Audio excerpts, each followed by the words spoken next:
When I was growing up, I didn't like going to school. I thought that sitting in a classroom quietly and getting passing grades was what education was all about. To me, teachers grouped the talented kids apart from the mediocre. I thought all teachers cared about was you having the right answer.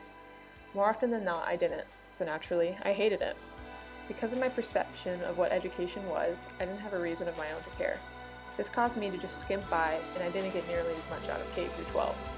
Getting education was just something you were expected to do. Obviously, my opinions changed. I learned to value education my sophomore year of college. However, it didn't happen in a classroom, from a teacher, or even on campus. My value for education came from being on a mountain face doing a physical activity that I love, rock climbing. Weird, right? But to me it made sense. Doing this activity that I love changed me. It motivated me, brought me confidence, and it showed me that I can do anything that I set my mind to. Rock climbing for me did what any other mode of physical activity can do for someone else. Doing it made me feel whole. My mind was opened, and I was eager to keep learning and keep growing.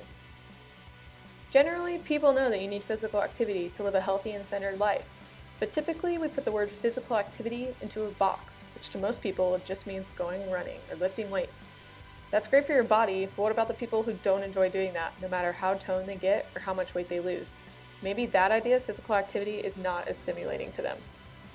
As an educator, I want to bring physical education out of this imaginary box and help students realize that there's so much physical activity can be that they don't realize.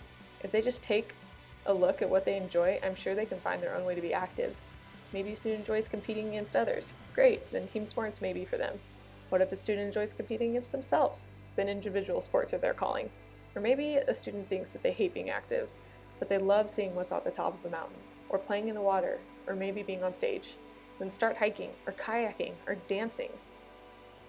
When I came to see all that being active had done for me is when I decided I wanted to teach PE. I want to show students all that physical activity can be and teach them that they certainly don't have to be the jock, be a certain body type, or even be in shape to enjoy being physically active. It's for everyone. I hope to open the door to all that physical activity is, whether it's rock climbing or karate, baseball or volleyball, yoga or golf. There's something for everybody. As a teacher, I will strive to help my students achieve a physically active life that they love and result in opening their mind, enhancing their cognitive abilities, and helping them in all aspects of life. I may not have thought this when I was younger, but it is true that knowledge is power. Education can open the doors to so many possibilities, and I want to especially reach out to the students that think otherwise because of their past experiences in school. I know that physical education can bring anyone happiness and direction in their lives. My passion in this job is to help students lead the life they want to live.